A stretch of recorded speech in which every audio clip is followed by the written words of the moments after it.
اعوذ باللہ من الشیطان الرجیم بسم اللہ الرحمن الرحیم. عزیز طلباء و طالبات، السلام علیکم ورحمۃ اللہ وبرکاتہ. قبل ازیں اس سے پہلے ہماری جو نشست ہوئی تھی، جو گفتگو براہ راست ہوئی تھی انٹرنیٹ کے ذریعے سے، اسکائپ کے ذریعے سے، وہ ہماری بنیادی طور پر تعارفاتی نشست تھی.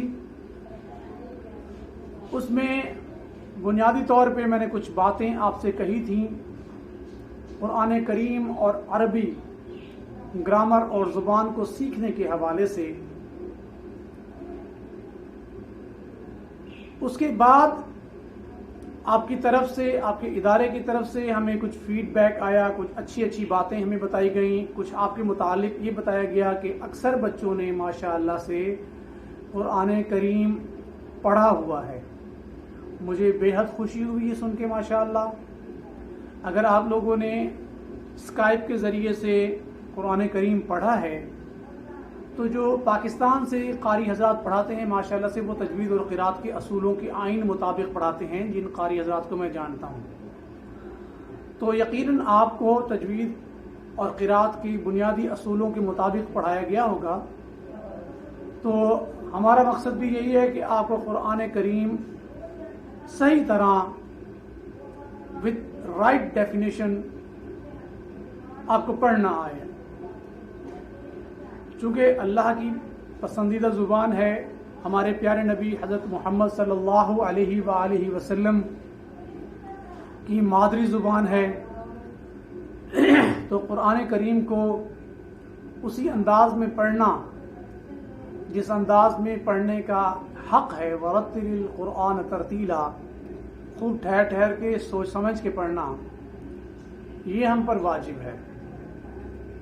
اگر ہم قرآن فہمی کو شوق اور ذوق سے سیکھتے ہیں تو یقیناً ہمارا ایک ایک لفظ سیکھنا ہمارے لیے باعث برکت، باعث رحمت اور باعث ثواب ہے. تو اب جیسا کہ یہ پتہ چلا کہ اکثر طلباء و طالبات نے قرآن کریم پڑھا ہوا ہے، تو پھر ہم نے ڈیسائیڈ کیا کہ ہم اب قرآن کو ڈیپتھلی اس کو سمجھنے کی کوشش کریں. تو اس کے لیے ہم ابتدائیہ کریں گے قرآن کریم کی چھوٹی صورتوں سے، تاکہ آسانی سے آپ کی بات بھی سمجھ میں آ جائے آپ کو، اور چھوٹے چھوٹے سبق سے آپ کو قرآن کی جو ڈیفینیشنز ہیں وہ آسانی سے شارٹ وقت میں سمجھائی جا سکے. تو اس سلسلے میں ہم اب چھوٹی صورتوں سے شروع کریں گے، لیکن جو بھی صورت ہم پڑھیں گے اس صورت کو، اس سبق کو ہم اس کے بیک گراؤنڈ کے حوالے سے بھی جانچیں گے. اس میں بھی ہم آپ کو بتائیں گے کہ اس آیت کا، اس صورت کا پس منظر کیا ہے. تو آج یہاں پاکستان میں 9 اور 10 محرم الحرام کو انٹرنیٹ اور موبائل سروسز بند ہیں. تو یہ جو آج کا سبق ہے یہ آپ ریکارڈڈ دیکھیں گے، اور امید ہے کہ آپ بھرپور توجہ کے ساتھ، بھرپور دل جمی اور شوق کے ساتھ قرآن کریم کی ان اسباق کو آپ پڑھیں گے اور سیکھیں گے اور ان پر عمل کریں گے. تو آج کی ہماری جو سورہ ہے وہ قرآن کریم کی سب سے شارٹ چھوٹی سورہ ہے، سورہ الکوثر. سورہ الکوثر کو ہم ڈیفائن کریں گے، اس کا شان نزول آپ کو بتائیں گے، اس کی تلاوت کریں گے، اس کا ترجمہ کریں گے. کم و بیش 30 منٹ کی اس کلاس کے اندر آج ہم سورہ الکوثر اور بنیادی قرآن پاک کے اصول اور قواعد کو بھی ڈسکس کریں گے ساتھ ساتھ. تو سب سے پہلے میں آپ کو سورت کی بیک گراؤنڈ پس منظر بتاؤں. سورہ الکوثر مکے میں نازل ہوئی، ابتدائی زمانے نبوت میں نازل ہوئی، اور ایسے وقت میں نازل ہوئی جب آپ صلی اللہ علیہ وآلہ وسلم کچھ غمگین رہا کرتے تھے. اس کی وجہ یہ تھی کہ آپ صلی اللہ علیہ وآلہ وسلم کے تینوں بیٹے انتقال فرما چکے تھے، اور آپ صلی اللہ علیہ وآلہ وسلم اپنے بیٹوں کے انتقال کی وجہ سے بھی کچھ غمگین تھے، اور اس کے ساتھ ساتھ آپ کی جو دعوت تھی وہ بھی پھل پھول رہی تھی، عروج پہ جا رہا تھا اسلام.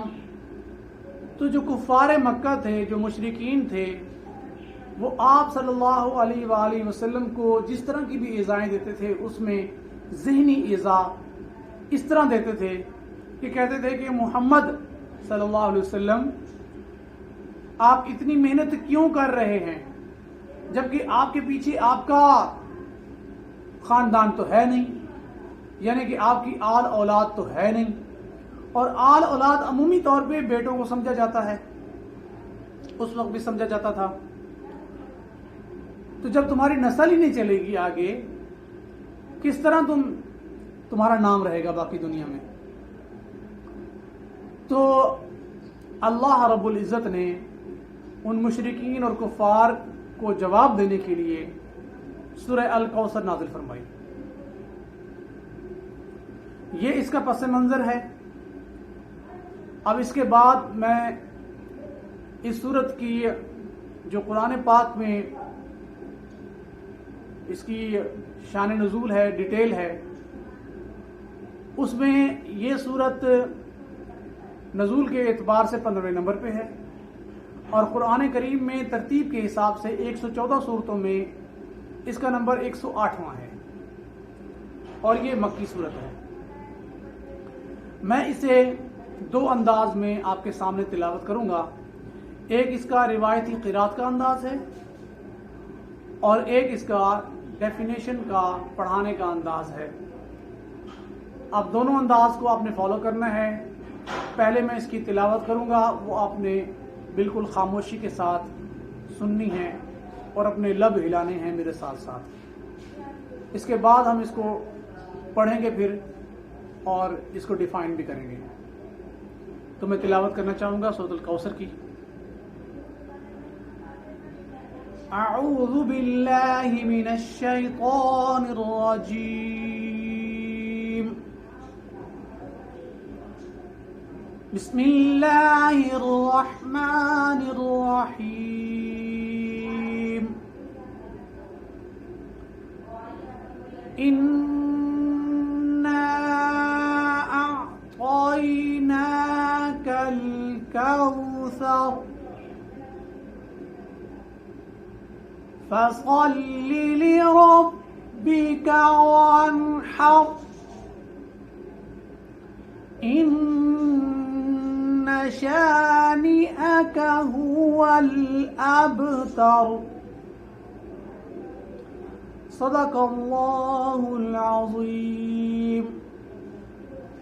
یہ روایتی قرات کا انداز تھا جس میں نے قرآن کریم کی تلاوت کی ہے. مجلس اور محافل میں اس سے بھی بہت بہترین اندازوں میں تلاوت آپ نے سنی ہوگی. اب اس کو بائی ڈیفائنڈ میں پڑھوں گا، آپ نے ساتھ ساتھ پڑھنا ہے اور ہلکی آواز میں پڑھنا ہے آپ نے، تاکہ دوسرے بچے ڈسٹرب نہ ہوں. اِنَّا أَعْطَيْنَاكَ الْكَوْثَرَ. پھر پڑھتے ہیں اِنَّا أَعْطَيْنَاكَ الْكَوْثَرَ